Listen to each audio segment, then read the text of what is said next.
part of Double P Media, doublepmedia.com. Did Moo Moo's story fit for an episode of The Crown? Should bicycles actually be allowed on busy London streets, or was Colehurst's crash his own fault? What did you think of Prince Philip and the birds? We'll answer those questions and more on this review of The Crown, Season 5, Episodes 1 through 3. Our spoiler-filled edition of Podcast Lilibet begins now. We're covering the most recent season of The Crown. Make sure that you've watched it before you listen. You've been warned.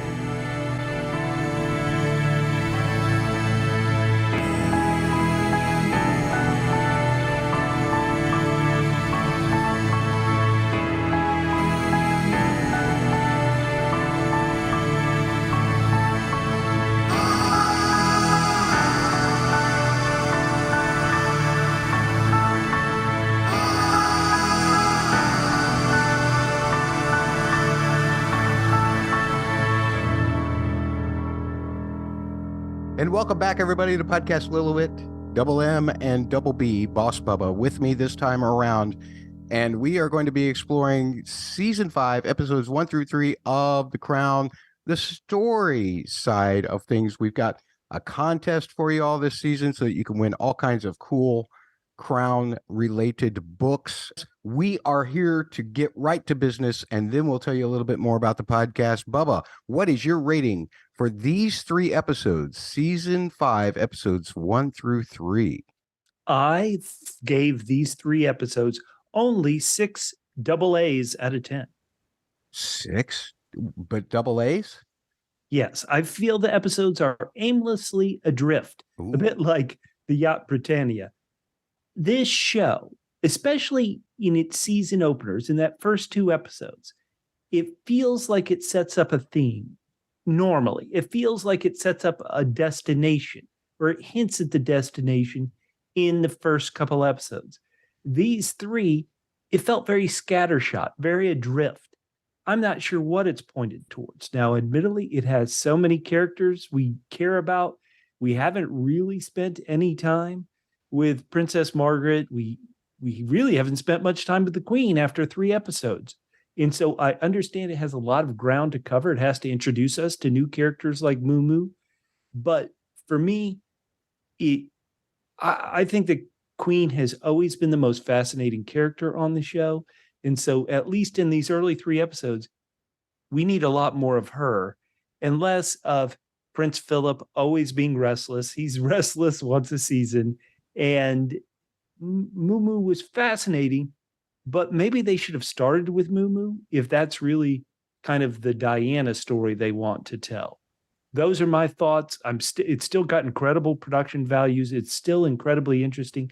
I am still ignorant of the history it's trying to teach us in these episodes, but for me, it didn't have much focus. So 6 out of 10. I'm still excited to see the rest of season 5, but I want it to kind of have more focused storytelling and maybe not come across, at least, as so scattershot. But that's my opinion. Who cares what I think? I want to know what our listeners think, and I also want to know what you think, Matt. So what did you think of these first 3 episodes of season 5? Well, I went a bit higher than you, but it's probably just as low as far as my scale goes, because, I can't give anything lower than a 7 when I rate anything. But I only gave this 8.5 out of 10, what I like to call double Ys. Wait, double Ys? Yeah, just like you are aimlessly adrift, I'm on the yacht yammering. It's yacht yammerings for me.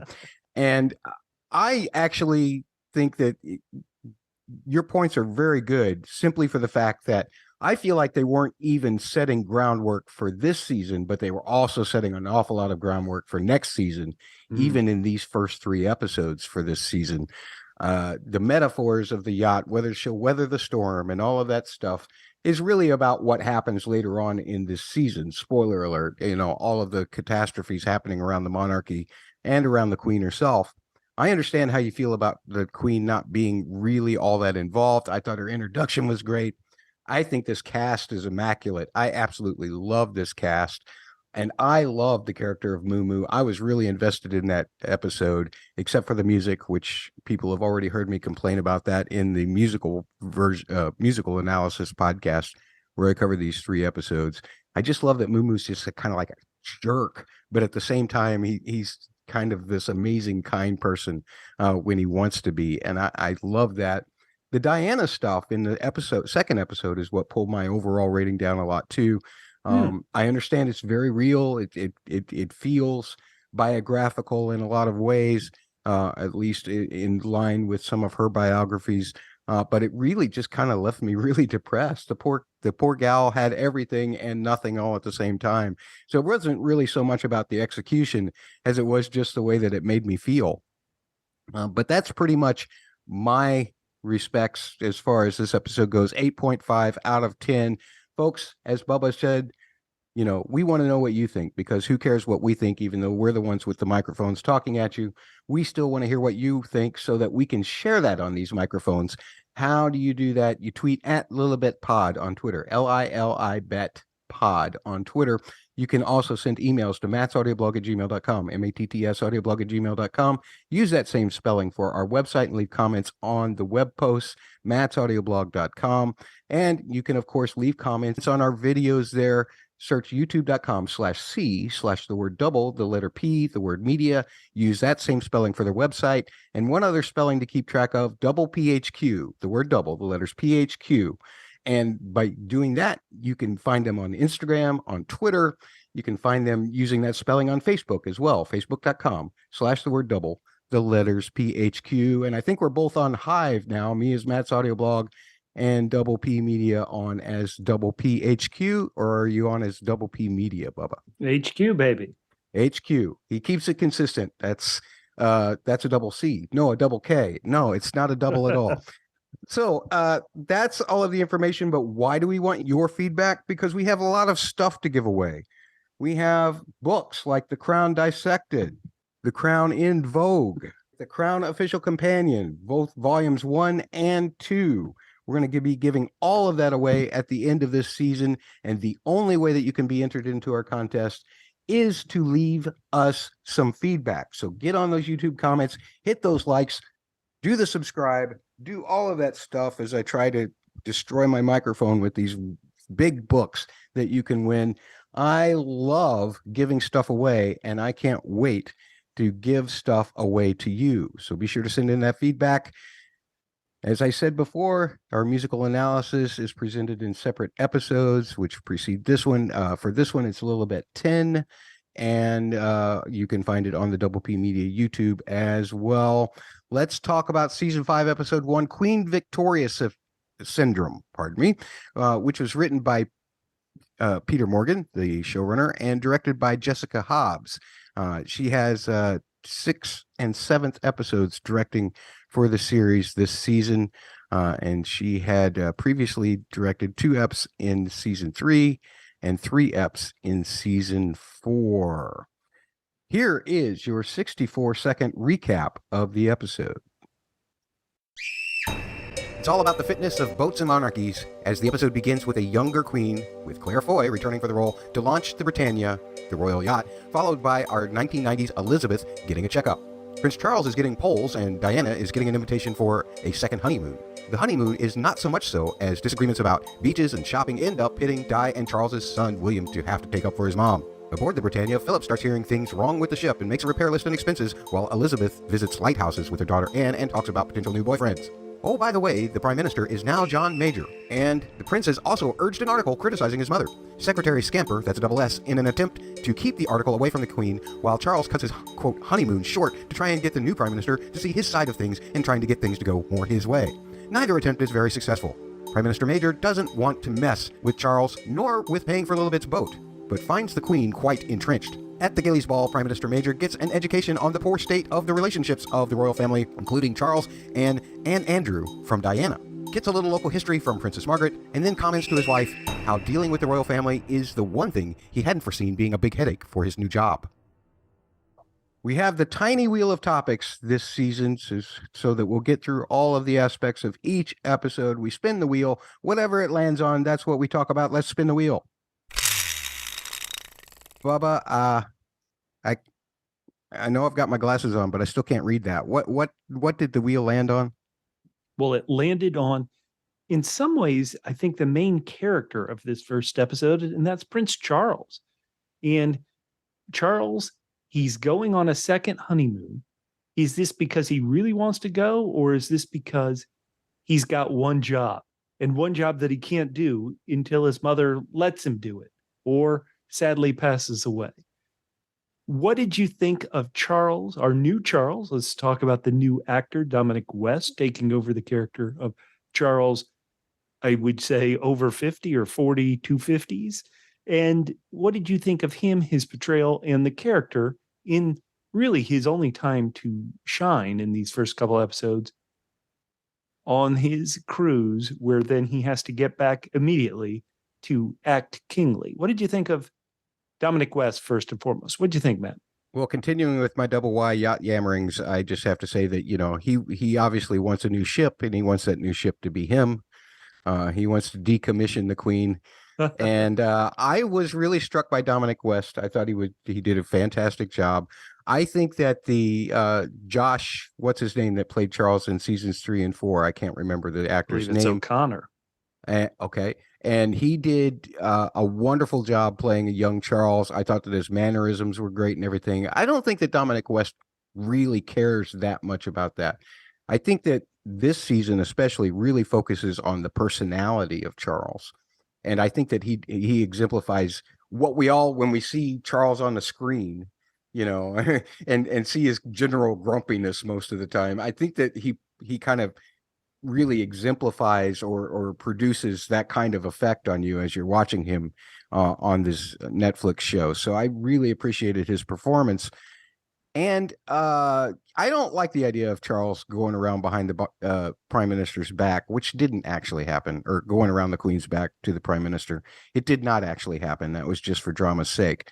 But just as a character, I do not like him getting all this stuff out, acting on something.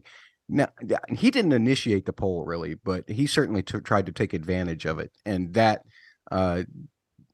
just rubbed me the wrong way about Charles. So again, I think that he's a very complex character. I think you get a different light of him in the next couple of episodes after this. But I initially, Charles is not my guy. How about you, Bubba? Well, first and foremost, I'm a huge fan of Dominic West. Like everybody, I watched The Wire and loved his character McNulty on that show. He doesn't physically look much like Prince Charles. I believe Josh O'Connor, who played him in the previous 2 seasons, more resembles how I imagined Charles looked back then. But the one thing that this episode didn't get to do is really talk much about his motives. We saw in the previous seasons, at the very least, what made Charles tick.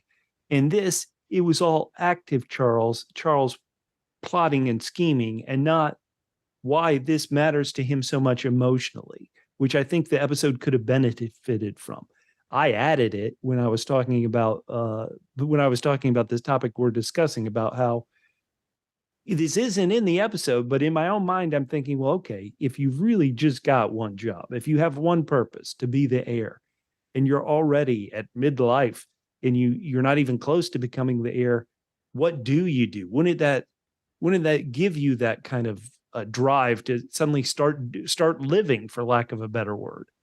And so the episode didn't provide that to us. Now, I want to point this out. We're going to talk about it later when we talk about feedback, that I really do try to look at this as a TV show. And, I don't mind that some of the facts of this may not be true. I'm trying to watch it as entertainment. I'm not trying to read it as a biography.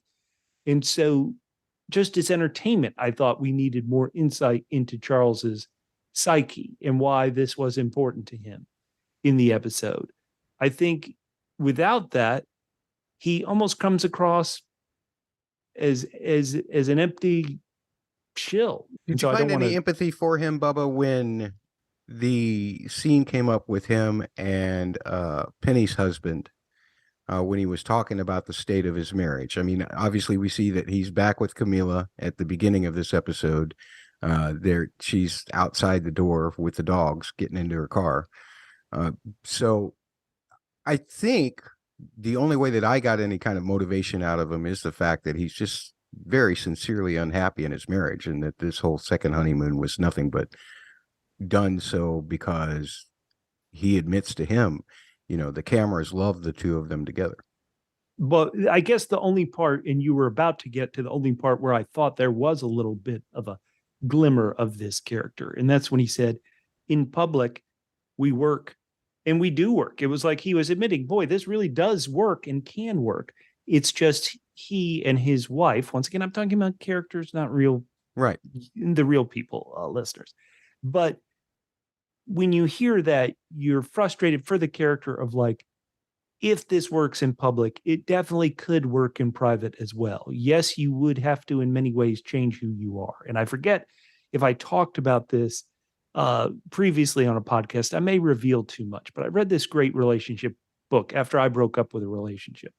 And it talks about how if you're someone who's very insular, who's not very outgoing, there's something in your personality that has prevented you from being outgoing. And then you see somebody who's outgoing and you're attracted to that because you're like, oh boy, that's, I wish I was outgoing like that. But whatever is keeping you from being outgoing in your internal life, at a certain point, even if you're attracted to this person who's outgoing, at a certain point, the thing that is keeping you from being outgoing is going to want to stop that person from being outgoing. Mm-hmm. And that's why you can end up in trouble. And it feels like Charles was attracted to Diana for all the traits he didn't have and he wished he had. But at a certain point, the things that keep him from having those traits, he's trying to force on her. And because she won't become like him, it's just really tough to see. But that was once again more in previous seasons than just in this one glimmer in the first 3 episodes that we get of those two. So though, I'm glad Charles is here. I think he is a fascinating character. But in this one episode of the 3 that he really kind of has any time to shine in, I didn't become as connected with him as I did with Josh O'Connor's version of the character in the previous seasons. How about that? I think that's very understandable myself. Anything else on Charles, or shall we spin the wheel again? No, there's a lot to cover because these episodes are so scattershot across the bow. Yeah, spin it. Let's go somewhere else. Oh, I can read this one, Bubba. I can read this one. All right, let's hear it. It says the Prime Minister Babysitter, just as random as it can be, as he shows up to, what is that, Balmoral, and attends the Gillies ball. He not only has already babysat Charles, as we just talked about before, but he is now having to evaluate the state of this family, and he's hearing things on all sides. So the Queen says, "I'm taking my boat. You're going to fix my boat," and she sounds kind of out of touch with what he's trying to convey in terms of fiscal responsibility during a global recession. At the same time, it's not that much. It's about 2 million pounds, I think, at the time. But nonetheless, he's having to deal with that. He's getting on all sides. Margaret is judging him as to whether he knows a certain book or something like that, as far as the whole Gillies dance tradition.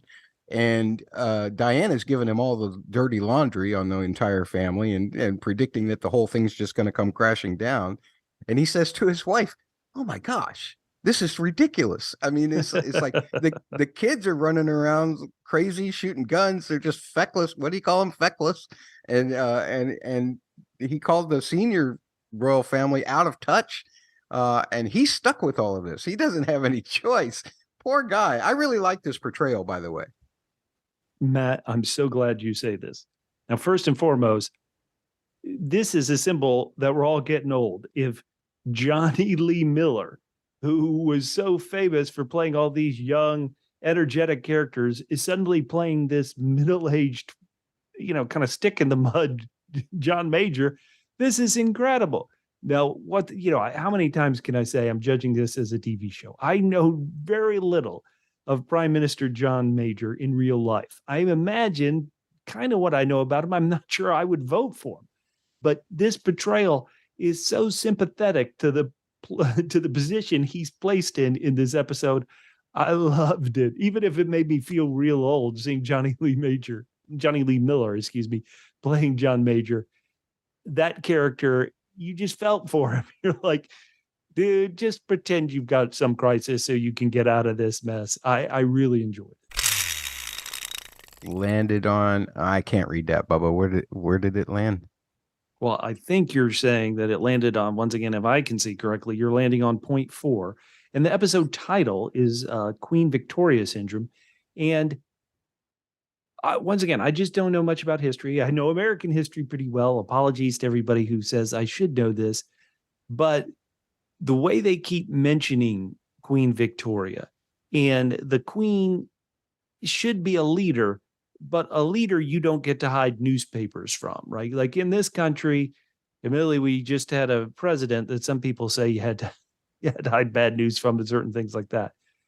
But if it's the character we've been following all this time, the Queen has a good head on her shoulders.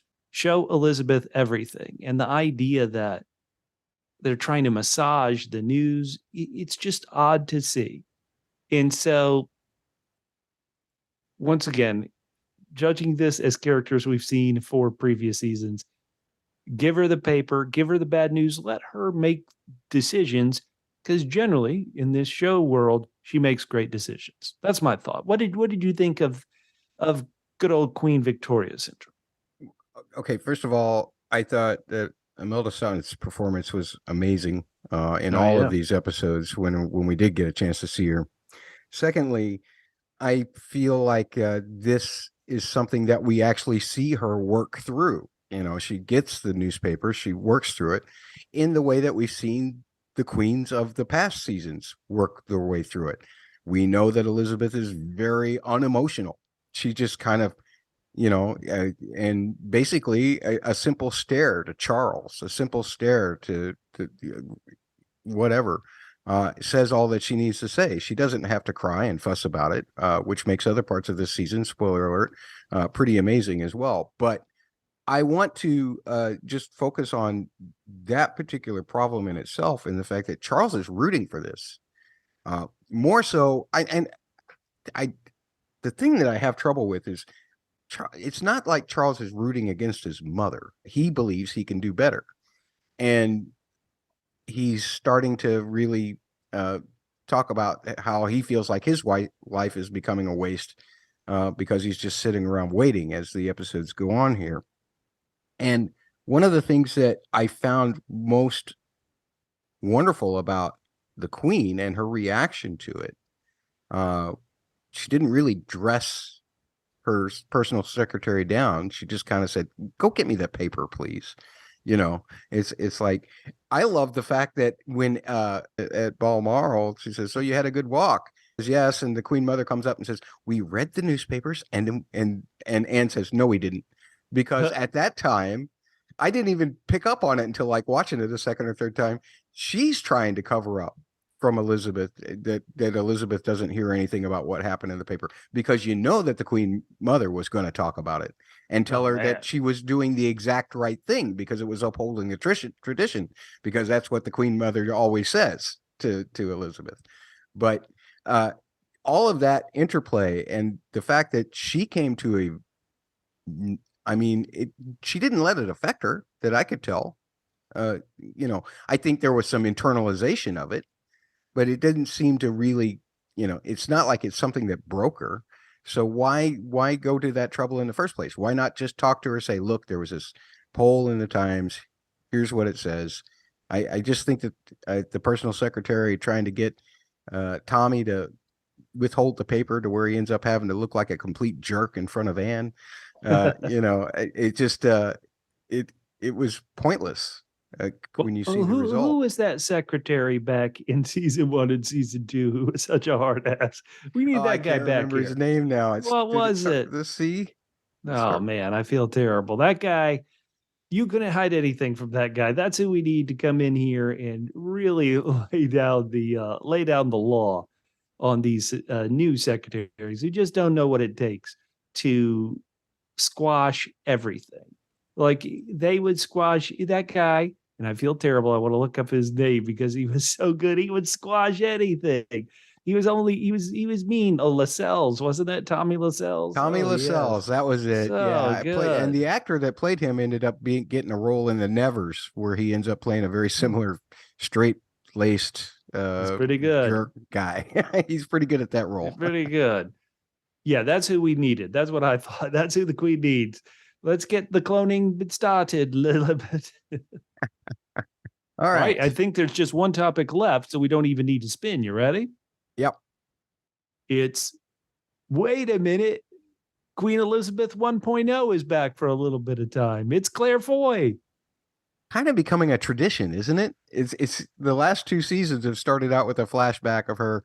It's not like Claire Foy needs to work, and it's not like that she's lost a touch with playing this role either. I love her mannerisms. I love the sound of her voice. I'm always tickled pink whenever she shows up for a flashback. It's just fantastic to me. I just give a little cheer and a little fist pump. I'm like, yeah, my queen's back, because this is the character and the actor that I was so drawn to that got me into this series in the first place. Unfortunately, she had to deliver a lot of the metaphor crap that came at the beginning of this episode, really for the entirety of the season. Oh yeah, I mean, you weren't kidding. It's always great to see her. It might have been fun to see. I don't know the history. If Prince Philip had been there too, and really tie these characters back to the original actors who established the role. But yeah, anytime she wants to drop by in a flashback, let's roll. That being all of our topics, it's time to take just a little break from discussing episodes and do a parliamentary debate. Ah, yes.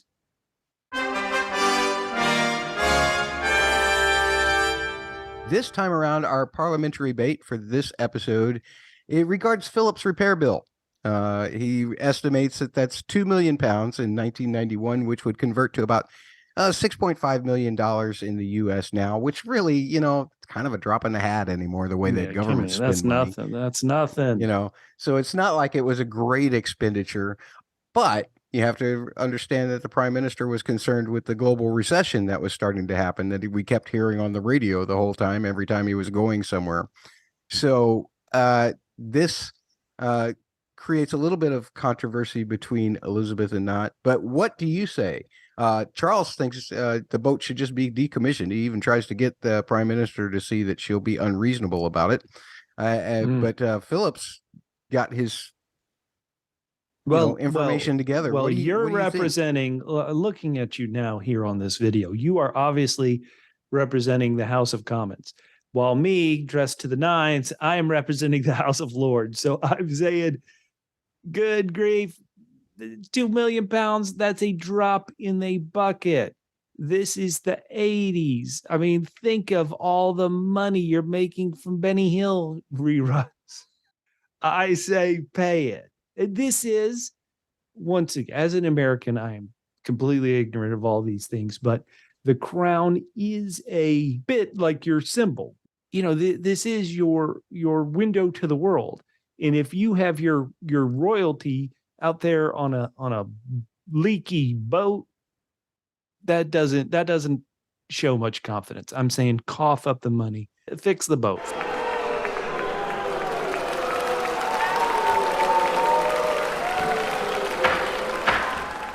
Oh, wow. Okay. Well, see, I was hoping that you would follow my lead to where I was leading towards being for this, and instead you went for this, which means now I have to argue against it, because that's what a parliamentary debate does. So I got to be the bad guy here and say, okay, the prime minister prior gave them tons of money, which has made them richer than ever before. That's what Prime Minister John Major argues. They don't, it's a drop in the hat, like you say. So let the royals pay for the drop of the hat rather than, the cost of a school library somewhere in the south of London.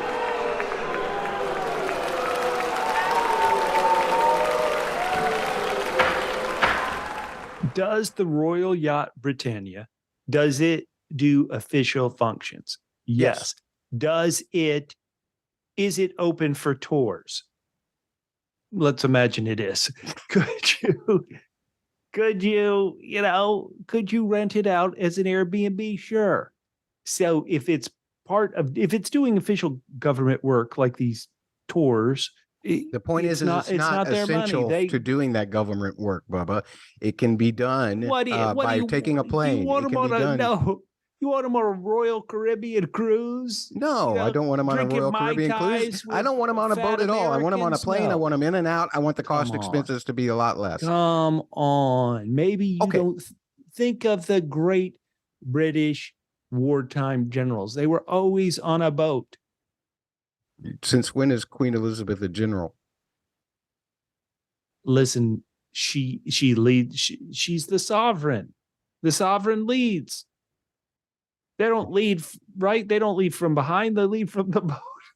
Let's put it on a poll at Lilibet Pod on Twitter. You can vote whether they should have spent that money on the Britannia or not. Be sure to look for it at Lilibet Pod. We'll get you the results sometime later on in these podcast series. Oh, there is one other thing else to do here, and that's we have to do a little history check as far as this episode goes.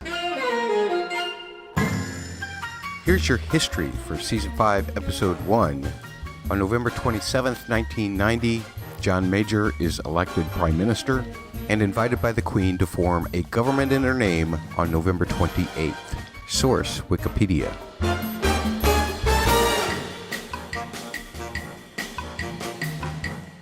There was never any discussion between Sir John Major and the then Prince of Wales about any possible abdication of the late Queen Elizabeth II, nor was such an improbable and improper subject ever raised by the then Prince of Wales or by Sir John. Source, Cambridge News.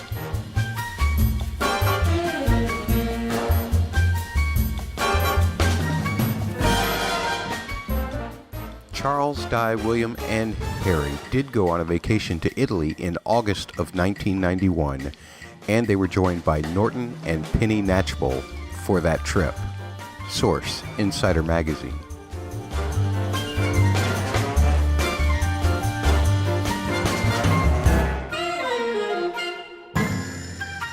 What is a Gillies Ball?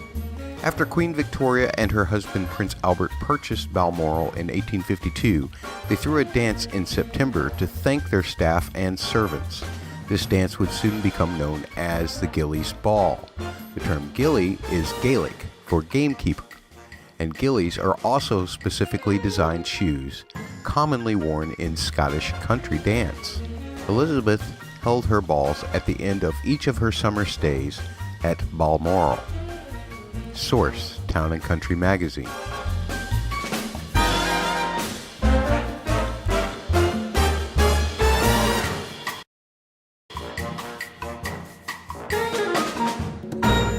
Season 5, Episode 2, The System, which is something Philip says you never mess with.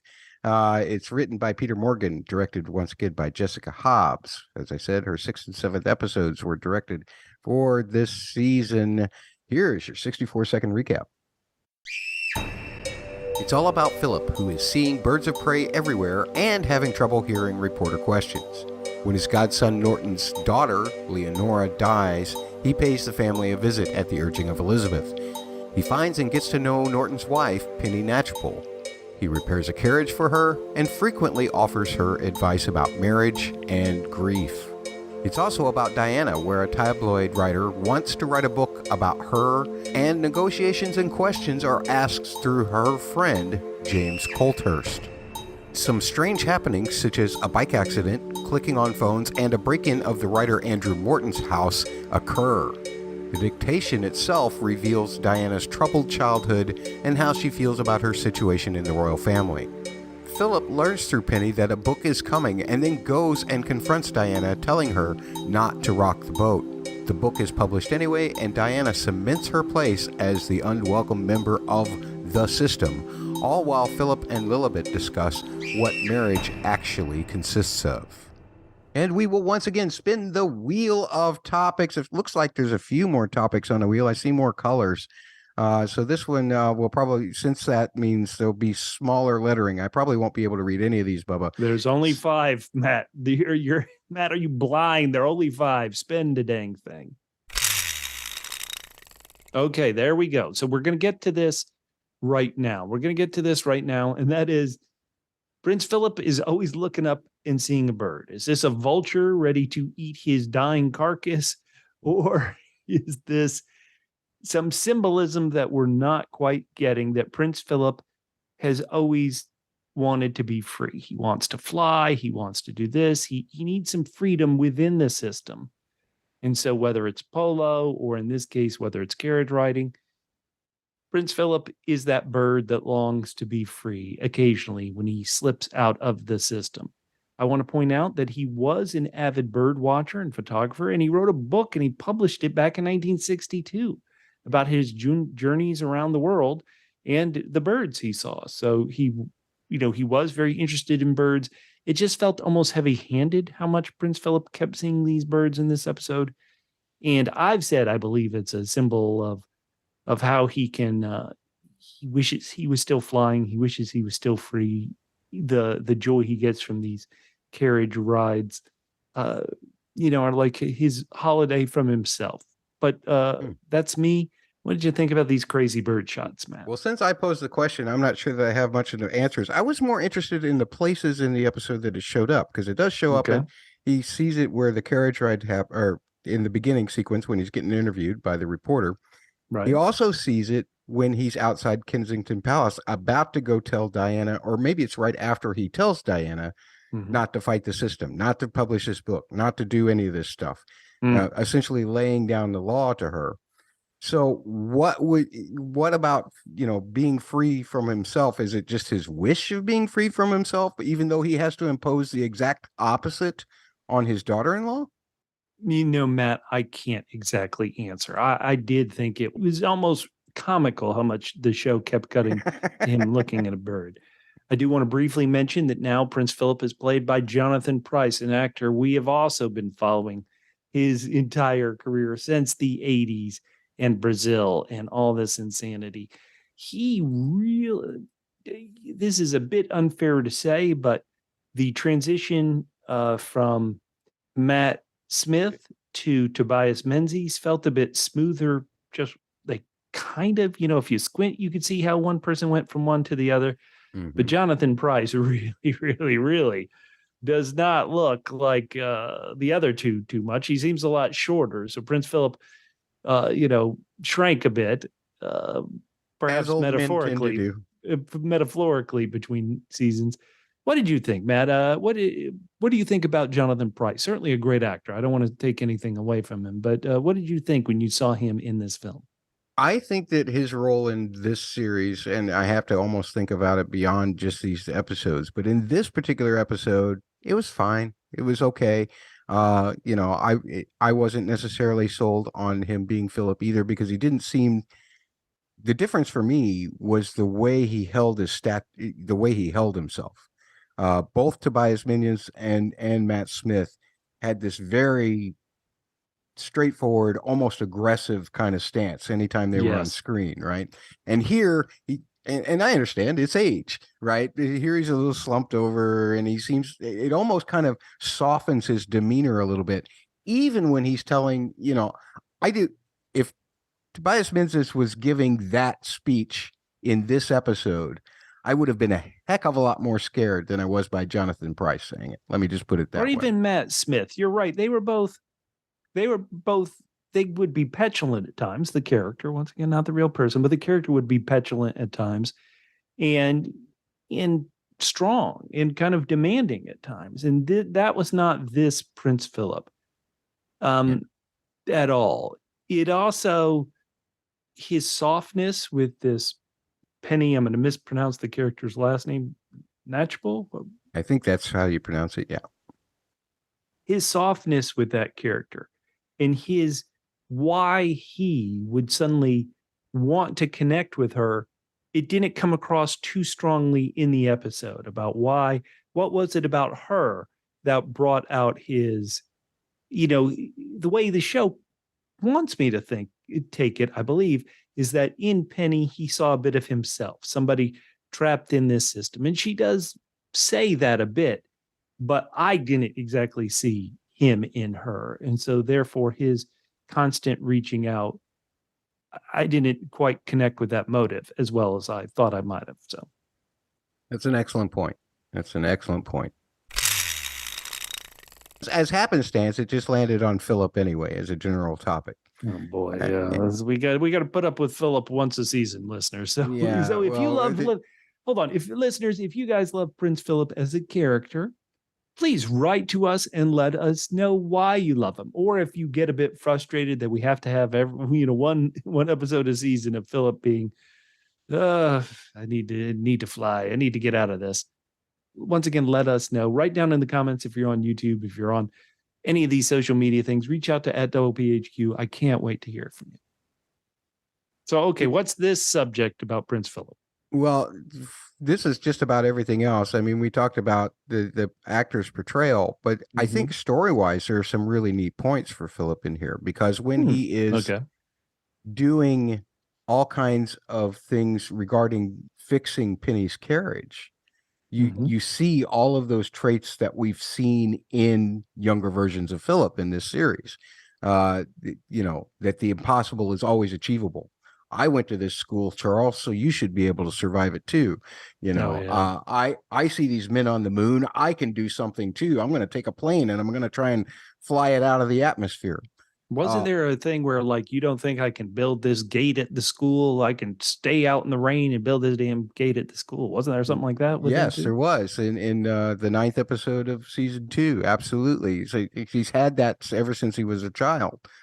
I love that. And he doesn't, when the guys that are working on the carriage say, I don't know if we can do this or not, he won't take no for an answer. Even Penny Nashville says, we've been told it's unrepairable. Oh, nonsense. We'll fix this, and then on the other side, that kind of complements that softer side that Jonathan Pryce can really give, those thoughts about grief with Penny. And he, bringing back the story of his sister dying in the plane crash. That was from back in season 2 as well, and one of the Philip kind of oriented episodes.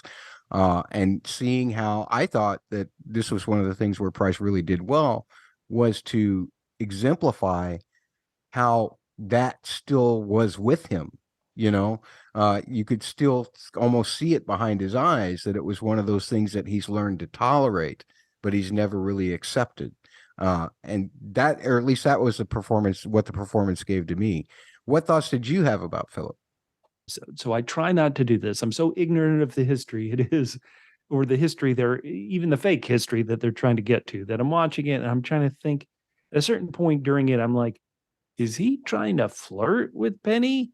And then I, of course, had to Google it because it did pique my interest about, like, what is this trying to imply?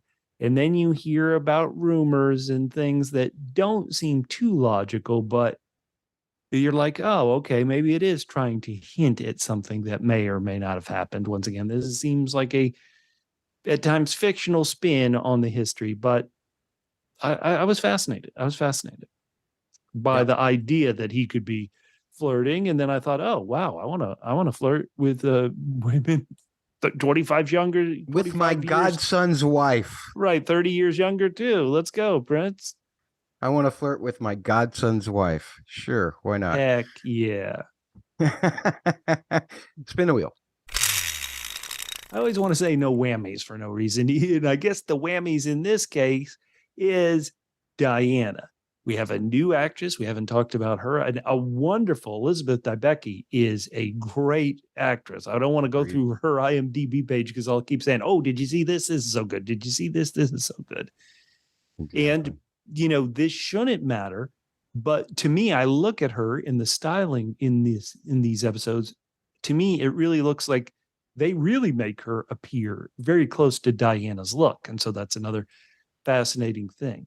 The one thing I would wonder, and just as I was wondering about all these actors taking on the role and taking on the traits, one thing about this actress, Elizabeth Debicki, is that I don't normally see her play a character like the Diana that we had seen in the previous season. So it's interesting to see her to step into this type of role, I guess is what I'd say.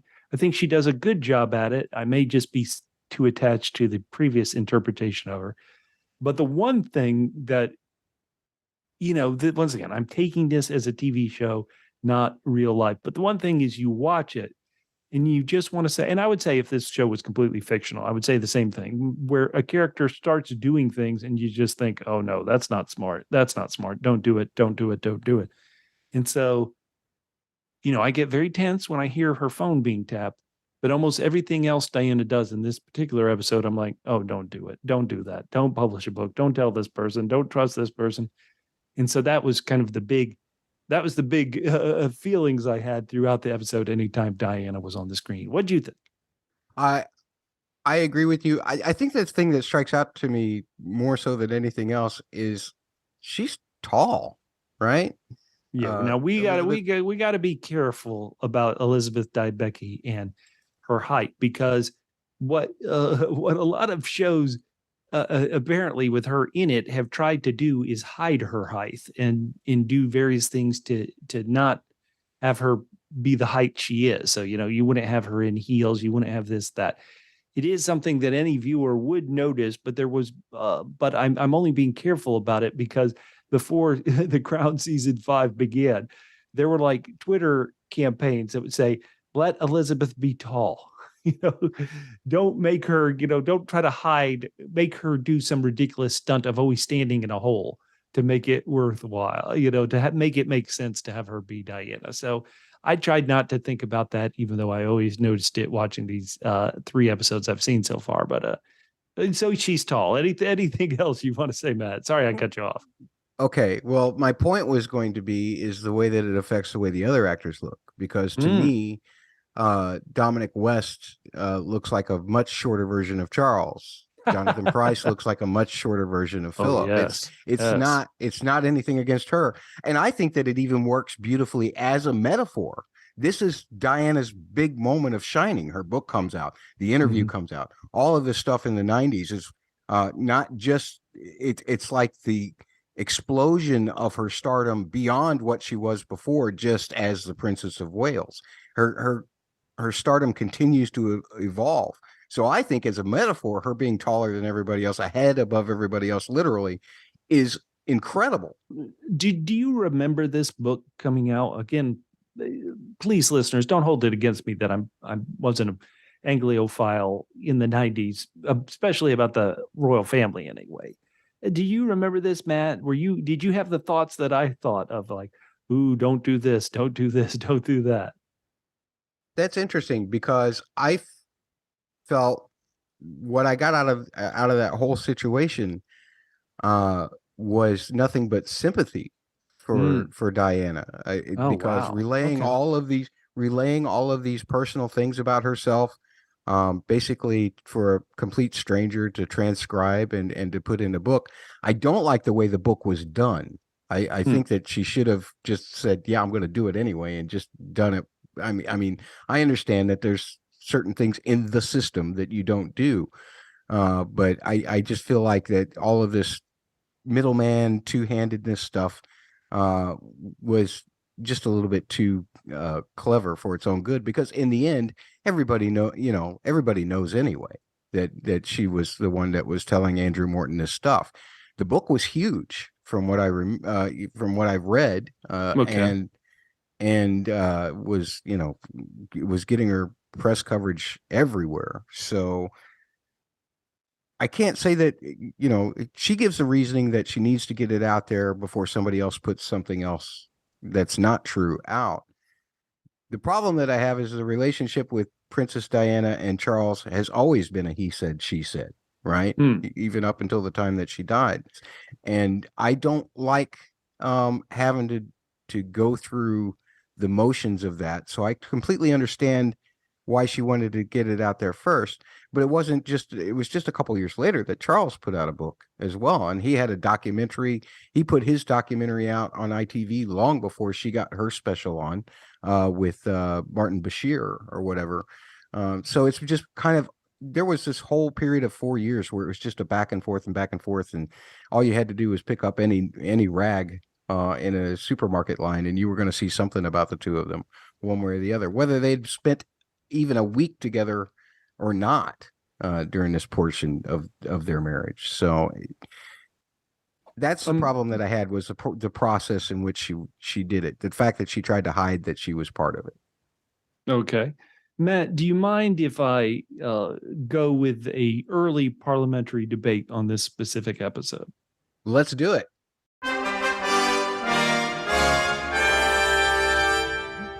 Philip believes that, okay, I have this way to work around the system, to make the system work for me.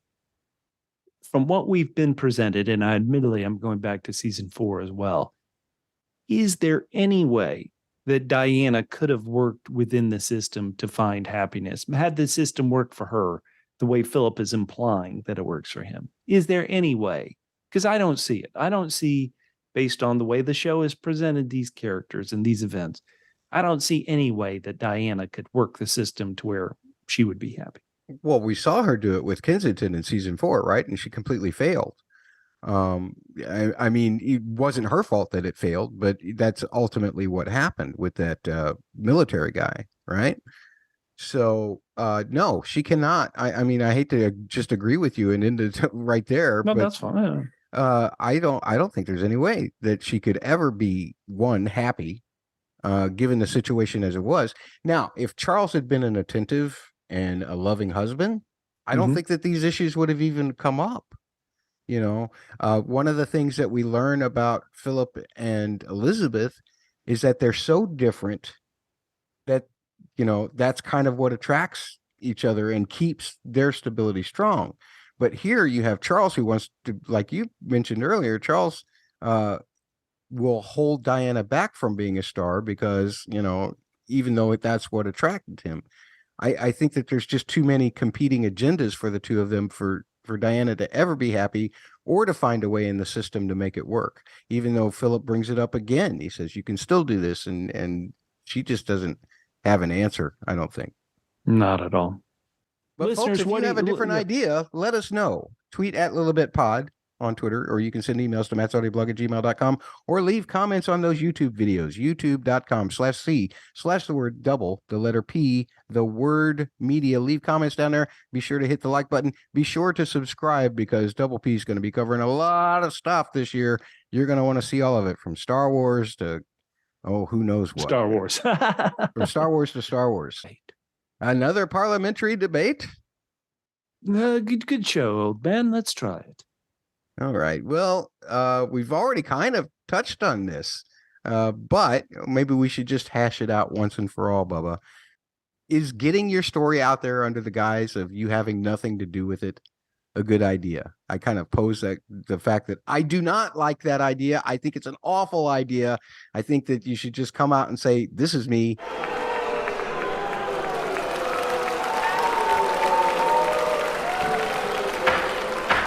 Oh, I think either. I think either are bad. I think the idea of doing it is weird with ghost interviews where they're not, doing it with this middleman. I think that's a bad idea. But I also think it's a bad idea for her to go out and say those things. Now, let me say that if I was, how old is she supposed to be during when this is going on? Like 25, 26, maybe? How old is she? 27, 30? However old she's supposed to be when this happened. I think me in my early 20s would have that vibe of, listen, why can't I tell my story? But me after 30, this is like a horrific idea. The whole time I was going, don't do it. Don't do it. Do not say these things. When you write things in print, as people see all the time, a lot of context can be lost. Even in an interview, when they chop up your interview and just use a certain soundbite, there are times when context could be lost. And the whole time I was covering my eyes saying, Diana, don't do it. So never publish. That would be my post 30-year-old thought. Well, here's the other argument for your argument. And that is, people will run over your bike or they'll raid your house if you do this. Do you believe that there was any kind of conspiracy, or that the phone clicks were just the operator at Kensington or at Buckingham Palace or Kensington Palace? Or no. I thought the phone clicks were some of the best part of the episodes, the most nerve-wracking part of the episodes. I thought somebody was trying to tap her phone. somebody getting hit on a bike on a road, that sadly happens way too much without any sort of evil conspiracy in it. So that's what I thought. Well, and also a guy, the book writer, got his home broken into, but nothing was taken. So that's kind of weird. Of course, maybe he had this stuff hid very well. But boy. So here's the poll. Are you a conspiracy theorist when it comes to Diana or not? That way you don't have to actually answer by adding me and putting your name on something. You can just vote on the poll at Lilibet Pod on Twitter. We'll share those results in the future. Here's your history notes for Season 5, Episode 2. Here are your history notes for Season 5, Episode 2. Penny's daughter, Lenora Louise Marie Elizabeth Natchbull, died of kidney cancer on October 22nd, 1991. Source, Wikipedia.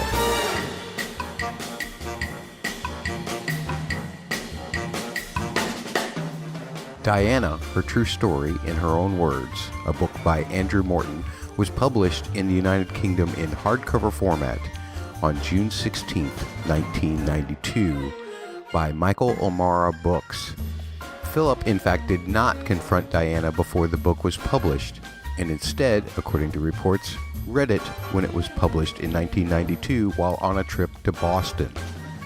Source, Cambridge News.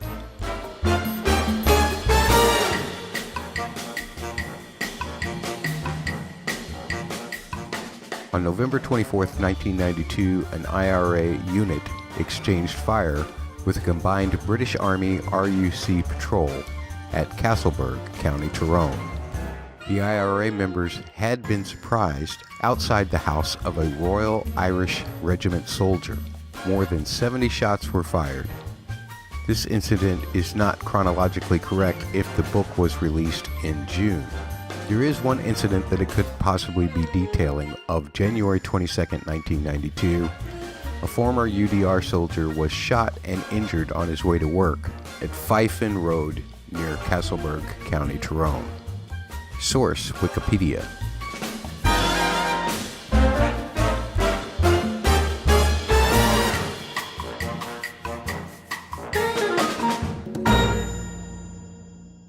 Bubba, before we get into our final episode to cover for this particular podcast episode, we wanted to share some of the feedback that we received from the last time that we were on, which was well over, over about a year ago? Yeah, at least a year ago. Yeah.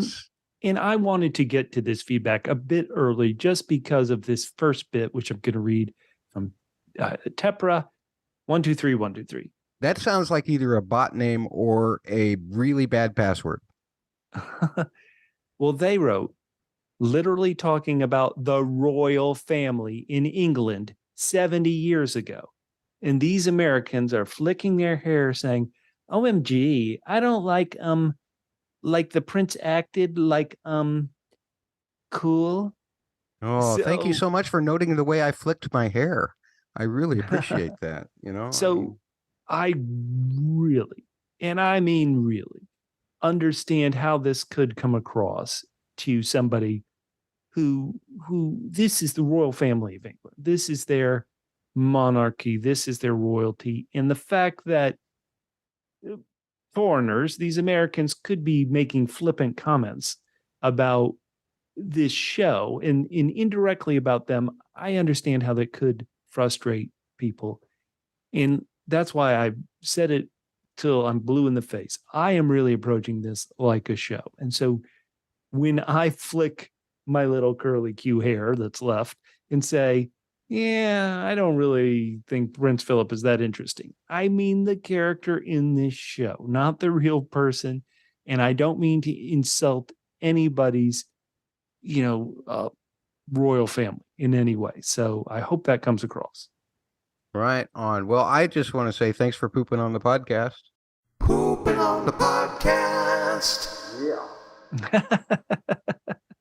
Hey, What about Oasis 888, Bubba? I agree about the Charles Diana wedding. I'm sure it would have been a logistical hell to film it, Being 3 when it happened and my mom not really being a royal family fan, we didn't watch it. It was not until the divorce shenanigans that I paid attention to them, really. That said, they did a lot of great things with Diana in season 4, being alone in the palace, shoring up her courage on her wedding day, realizing nobody is going to stand up for her but herself, the false sense of secrecy in her bulimia. The palace kitchen staff said that they all knew, and the language of her style evolution, all great. The stag metaphor was already used in The Queen, a movie that was written by the producer of The Crown as well, Peter Morgan. Is it plagiarism of your own work? You can plagiarize your own work, Oasis. You actually can. But usually in the terms of creative art, it's given a little bit more license. If he was publishing a doctoral thesis, if the television show was a doctoral thesis on the movie, then yes, he would have to cite himself. I recently cited myself on a paper myself. Oh, wow. So, yeah. So I had to do that. So that was fun to do that. Actually, it's funny. Well, I'm so important that I put myself in my paper. At any rate, yes, you can plagiarize yourself. In fact, it's an issue that comes up a lot in academia, but not so much in movies. Do you agree? I think these thoughts are great. Yeah. Do you agree with Oasis about the great things they did with Diana in season 4? Because I certainly do. I certainly do as well. I think that they made her compelling. She wasn't just some kind of poster figure that everybody worships or anything. You saw her flaws. You saw her strengths. You saw everything about the character that you needed to see to position you to where this stuff especially in episode 2 really got me, really depressed me, because all of that coming back up again in that way, and DeBecky's performance of it was just amazing.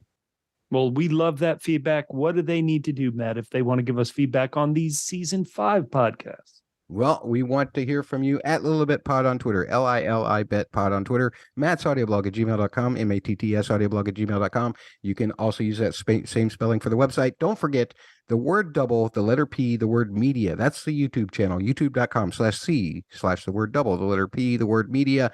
And you can find all of Double P Media's socials by looking for the spelling double PHQ. That's the word double, the letters PHQ, Twitter, Instagram, Hive, and Facebook, facebook.com/the word double, the letters PHQ. Please, we want to hear your thoughts because, again, please, we want to give these away. Do you think I have space on my bookshelf anymore for any more of this stuff? I do not. It must be given away, and I'm not going to give it to Bubba, regardless of how much he says he wants it. A way to end the feedback section with a bit of a downer. All right, let's get to episode 3.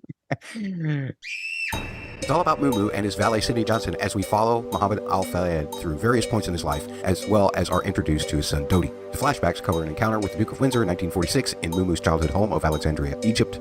Growing up a poor street vendor, Mumu takes the opposite viewpoint of his father regarding any royalty and marries up, and has a son that he calls Dodi. Giving his own wealth over time, he purchases the Ritz Hotel Paris, where he dismisses an employee, Sidney Johnson, then hires him as a personal valet after learning of Johnson's connection to David and Wallis. Through teaching Al-Fayed how to be acceptable to British society, we see some of Sidney's life at David and Wallis's home in France. Mumu spends considerable time in the episode trying to get close to the royal family, where he faces adversity and even purchases the store where the royal family frequently shops. Sometime after the Duchess of Windsor dies, Mumu purchases the estate and finances restoring it to help his now friend Sidney's grief. Within the home, the articles of royalty are quickly seized by the Queen's personal secretary with little ceremony. Sidney also becomes sick, but Mumu stays with him and cares for him until his final breath. In the meantime, his son Dodi is financing movies and finds an actual winner in Chariots of Fire, which earns an Academy Award for Best Picture. When Dodi comes to see his father at a horse show, Mumu is with Diana, acting as a stand-in for the Queen, and Dodi and Diana exchange hellos for the first time. Went just a few seconds long on that one, and I even sped my voice up for it to match, but nevertheless, I didn't quite get there. Fail on me. Let's not fail when we spin the wheel. Baba, can't read it. What's it say? It's about Mumu and Sidney, the odd couple who make up a majority of this episode. And so, Matt, this is going to go back to my beginning notes of why I went only 6 out of 10. So Mumu is a new character, and it felt like the season really didn't kick into gear in episode 1 or episode 2. Like it doesn't feel like it's really got driving momentum or narrative momentum.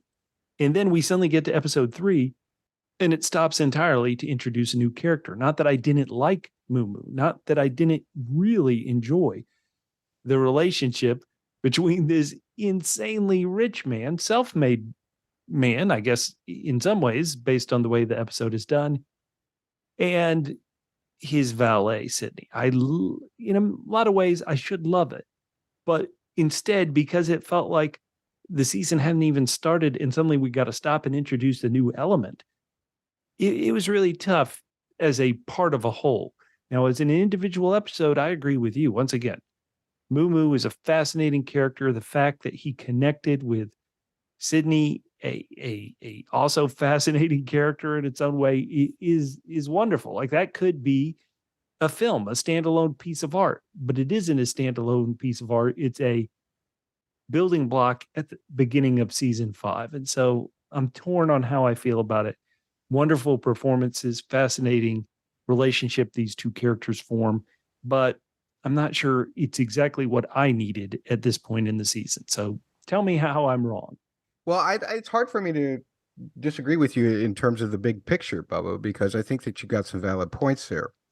I just got so drawn in by it as kind of its standalone episode, as its own little mini story within the whole bit, so that it can establish not just Moo himself, not just Alpha Ed, but also his son Dodi, which, for me, a big key moment in that comes at the end when Dodi and Diana meet for the first time.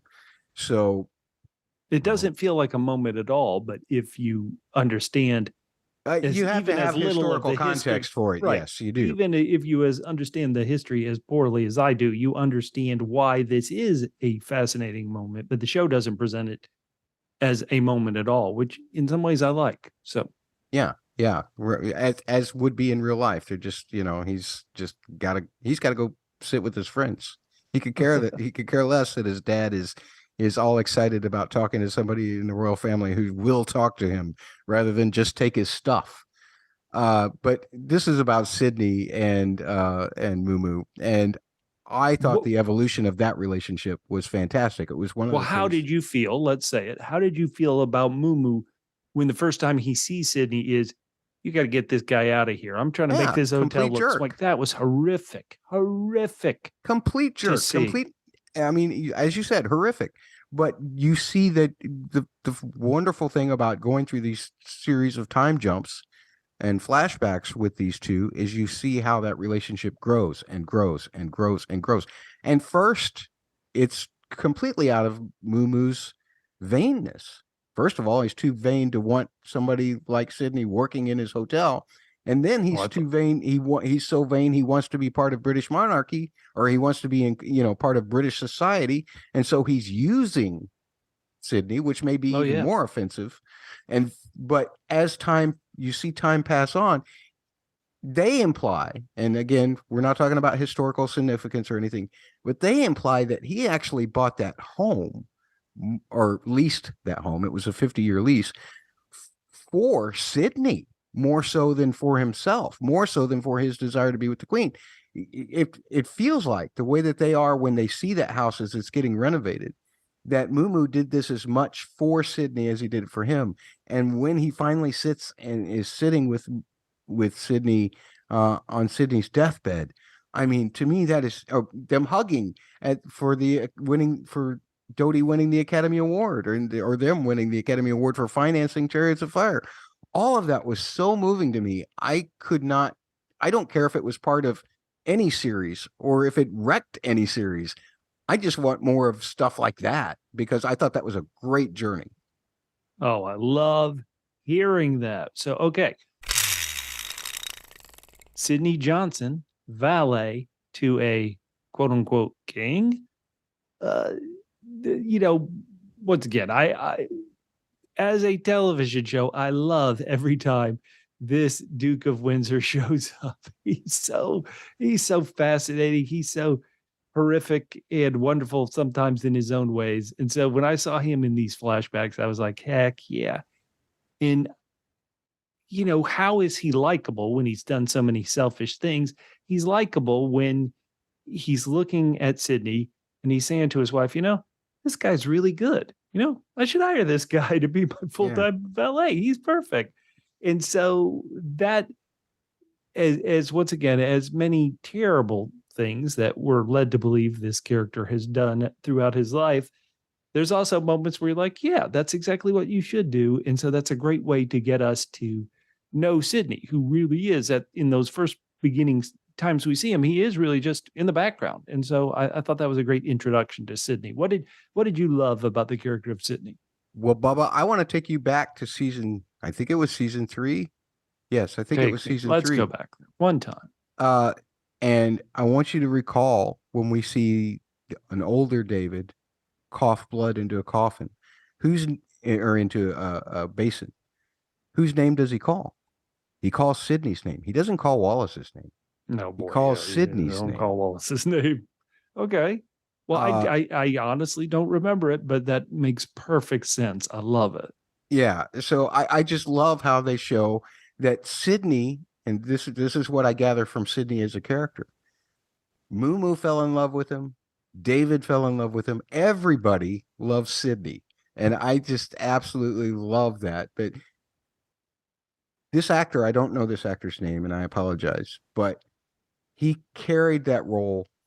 There was so much decorum in him, so much presence in this guy at how things seemed proper and everything. And when you think about the way that Moo flat out just wanted him out because of his appearance, as horrifying as racist, and yes, absolutely racist. And you look, and as you see the flashbacks with David and the way that he's teaching Moo about British society, the way that Sydney's teaching Moo about British society, you can see that this guy has a lot of pride and he has a lot to be proud about. And I thought that was absolutely magnificent.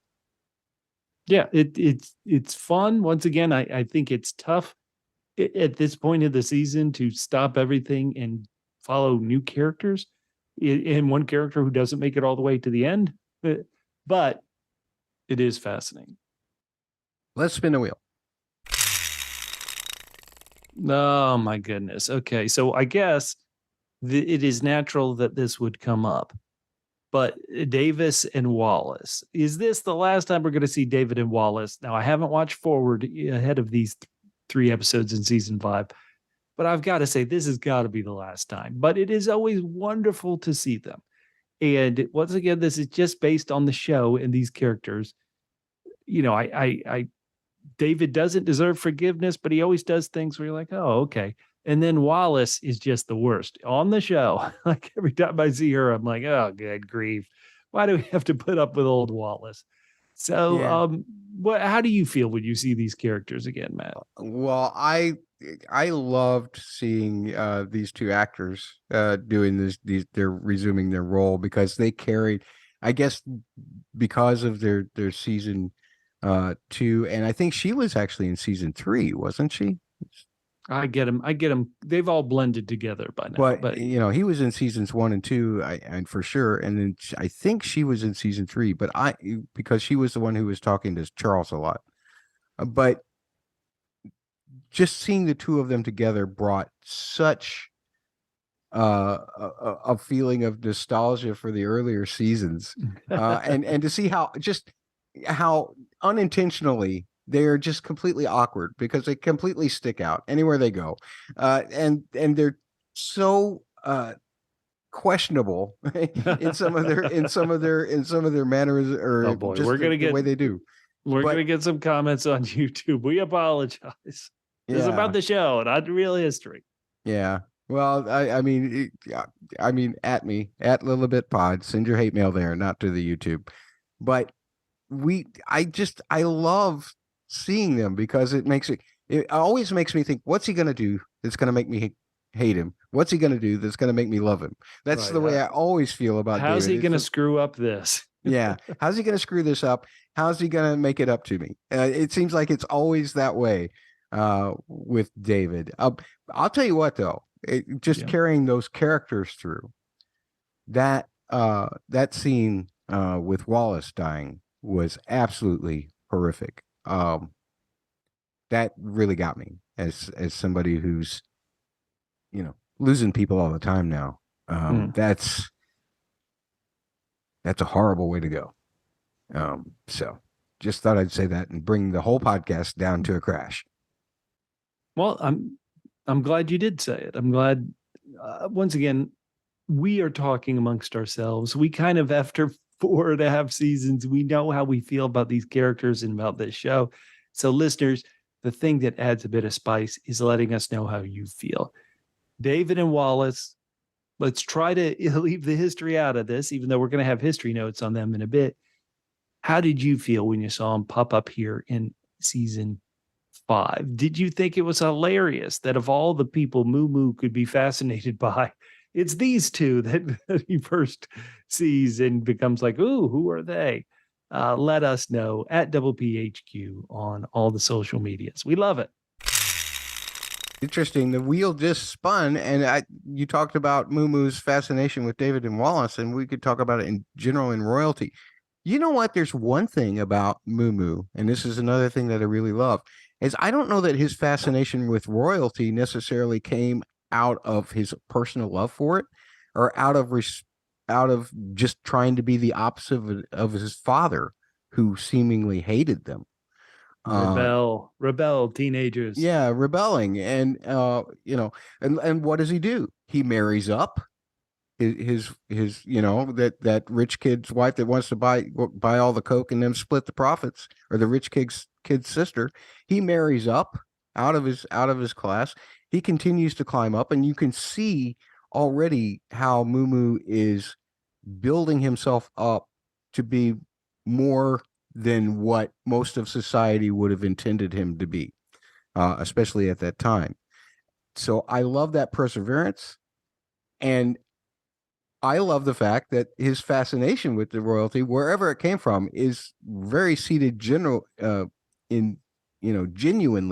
when he's learns about stuff from Sydney, to the point where, oh my gosh, he buys horse show tickets, and that's not going to work because he's not close enough.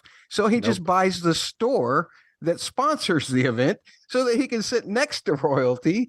I mean, you talk about a guy who's just not going to give up on anything. And we talk about Philip that way, but this guy will do anything. And I loved his exchange with Diana. Oh, well, yes, she was so charming in that. And without question, they had a great little bit of back and forth there. Even if he did some kind of despicable things, like his initial dismissal of Sydney, the fact that Moo Moo had a goal, he went for that goal with all his, with all the opportunities available to him. That's what you got to do. You have a goal, go for it. Don't hold back. Buy Harrods, dear God, how incredible. And also wealth. Oh my Lord. Do these people, here we're around the royal family all the time, but here is somebody who really, probably has a lot more money than the royal family. This is crazy. Did you think about his son, Annie? Because you don't get a whole lot of Dodi here, but you do get the fact that his son kind of tolerates a lot of I did love how he wants to make movies. That was fantastic. And how excited he was on the set of Chariots of Fire. While Moo Moo is just kind of like, what are we doing here? This is Hollywood, and how to explain it and not insult a real person, which I'm not trying to insult a real person. I'm trying to say on this episode, this character, Dodi, came across as plain rice and Moo Moo came across as the spice. And so Dodi really didn't come across much at all as a personality to me. He was fascinating in what he did in producing Chariots of Fire, and that kind of stuff was fascinating. But as a character, he really, he almost seemed to play the responsible cop while his dad is the irresponsible cop. Yeah. Not that those are roles, but he didn't really come across as much anything to me in this episode other than, oh, wait, he's got a mustache now. Oh, now he doesn't have a mustache. What did you think of Dodi? I actually found him empathetic in this way. Daddy's going to do what Daddy's going to do, and I'm the one that has to clean up the mess. Oh, yeah. I kind of got that impression. And I know people that are like that. There's people who have to clean up after my mess all the time. I'm not their daddy, but they still have to clean up after me. So I appreciate all of the Dodis in my life that do this, that come up behind me Love you, and clean me up. Dodis. Yeah, love you, Dodis.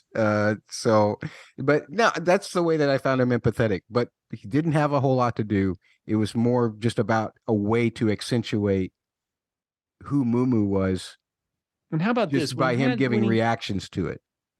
I'm sorry, what? When he had his passionate speech about, no, Dad, I don't want to do this. I don't want to do that. I have a passion. I want to produce films, da, da, da.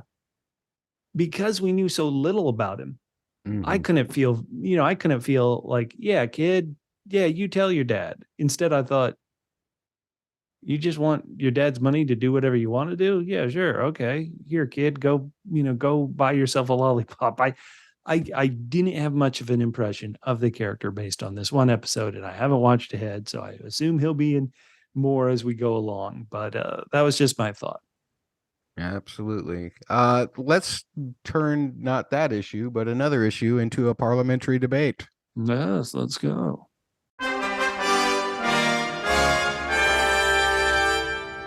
What would be your approach? If you want to impress the Queen, do you buy the Windsor estate so that you've got all of the goods that the Queen may want to take back? Or do you buy Harrods so that you can just, sit next to her at a horse show? Neither of which worked. This is just me. I don't have that kind of money, so I don't know which way I would really go. But I'm always trying to think of myself as practical. And Harrods, if you've ever been there, Harrods is, as an American, you go into Harrods and you're really impressed. You're like, oh, wow, this place is crazy. And so I think I would buy Harrods as a practical thing. It's a store. It makes money. It's a destination people go to. And if I happen to meet the Queen, which is my goal, then that's wonderful. Buying this Windsor estate, if I'm not going to really live there, I'm not sure I rent it or buy it or whatever he did to impress the Queen. To me, it seems a shot in the dark, but maybe we're supposed to believe that the show he was at that point was a shot in the dark. Me, I'm buying Harrods and I'm charging more for the meat pasties to get my money back.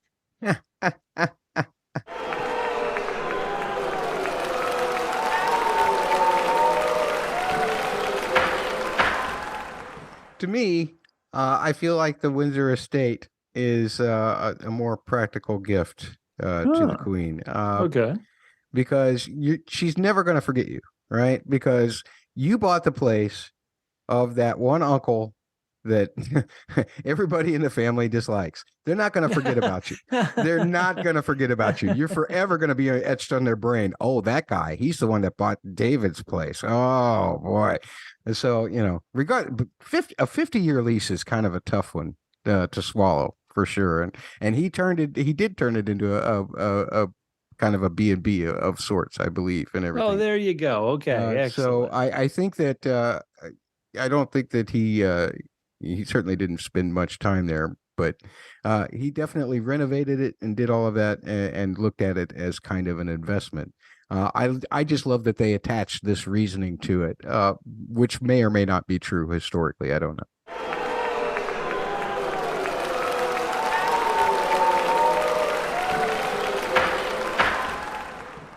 Once again, I'm not sure this was the story I wanted at this point in episode 3, but it did have moments, and I suppose this is one of those moments. So there you go.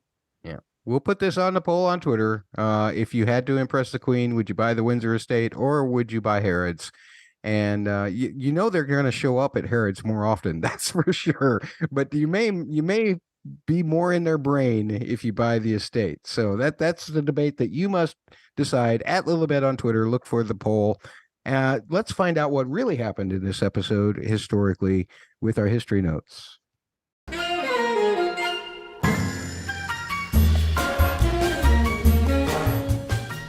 Here are your history notes for Season 5, Episode 3. The 1946 Alexandria visit. There is no record of David and Wallis visiting Alexandria or meeting Mr. Al-Fayed. During that time, it is reported that they spent most of their time in France. Source, Cambridge News.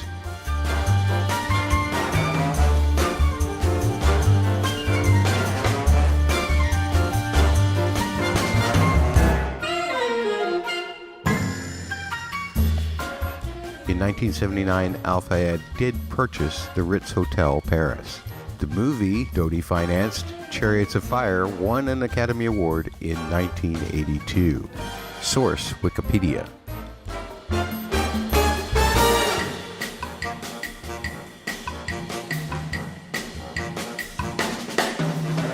Harrods was purchased by Al-Fayed in 1985 and reported in the newspapers on March 12th of that year. Wallis Simpson, the Duchess of Windsor, died on April 24th, 1986. Source, Wikipedia.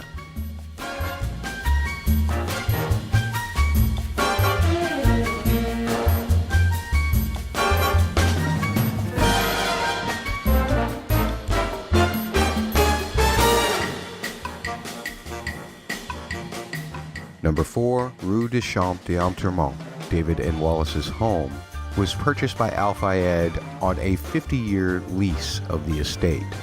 By 1989, Al-Fayed had spent 3 years and $14.4 million on recreating the mansion as it was 30 years prior. Source, The New York Times.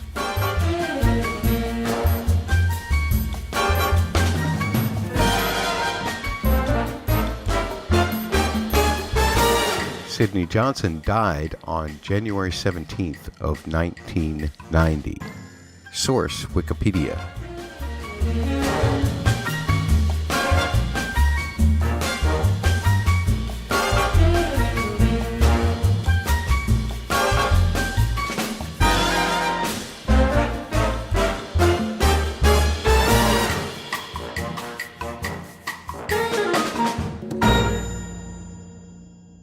Bubba, we have come to the end of our first Lilibet podcast. Can you believe it? We've been talking about all 3 episodes. We kind of went through them. Is there anything we missed? Anything you want to bring up before we say goodbye?